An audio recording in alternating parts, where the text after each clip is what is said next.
I can honestly look at a career woman in the West and I can predict her future with extremely high accuracy. I was at a party yesterday and I saw this woman who had a very nice house, overlooking the ocean. She worked in the pharmaceutical industry, and she was, of course, divorced in her late 40s, and with two grown-up kids that were out of the house.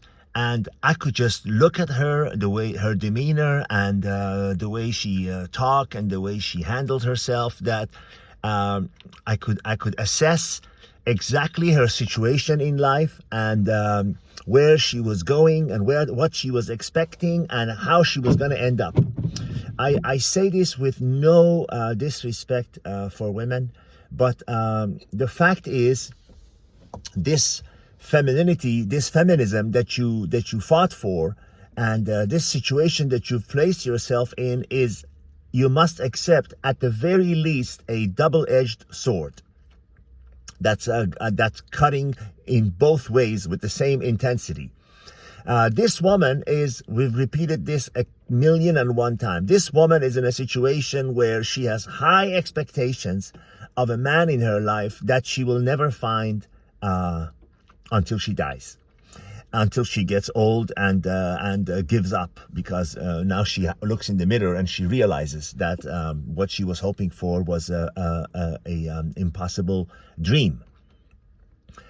She's in her late 40s. She's got a house, on a hill, looking at the ocean and everything. And the way she sees herself is, well, I deserve someone who's making at least equal, but not even that, more money than me, is handsome, is has all the masculine and male characteristics that a woman is secretly attracted to but would never admit. A man who's a leader, who stands his ground, who's strong, who takes control, who doesn't bend to her will, who is not a yes dear man. And that's exactly the kind of man that she will never find, unless in some situations where they are extremely attractive and sexy and in a good condition, up to even age 40, I would admit to you.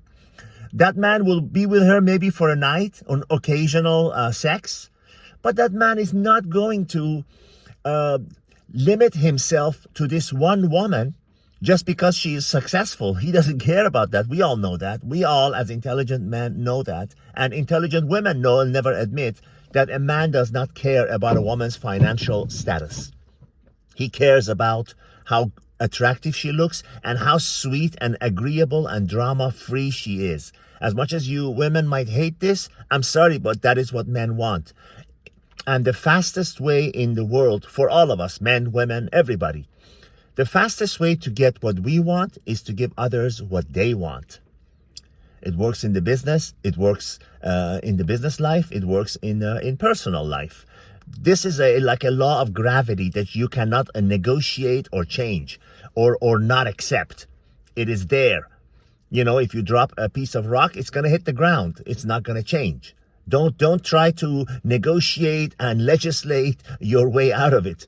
It is what it is. So my point in this video is, I can look at a woman, her situation, and I can tell you with 98% probability and accuracy that how she's going to end up in life. And that is alone, as I always say, with a pet and a bottle. Because no man is going to give them what they want.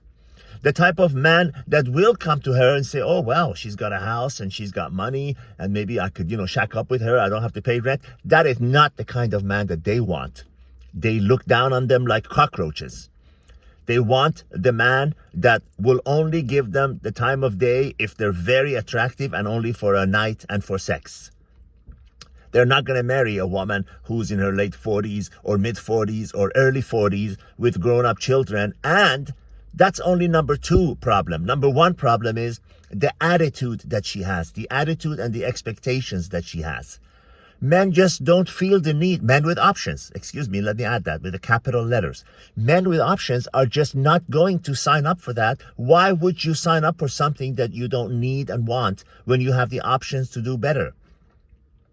Why would you go and buy, pardon the example, but why would you go and buy a day-old pastry when you can buy the fresh one that's coming out of the oven? If you have the option. If you're penniless and you're homeless, yes, you would go to the bakery store. They say, hey, buddy, we can give you this, 2-day-old pastry free, because he's hungry, because he has, he's dying of hunger and he's desperate. He goes, of course, yes, I'll take it. But a guy with the options, if you have $10, $5 in your pocket and you go to a pastry store, are you going to buy a 2-day-old pastry? Or are you going to buy the fresh one that's coming out of the oven? I couldn't put it in a more simpler analogy than that. With no disrespect to anyone, I am just here, the messenger, telling you the reality. All the best.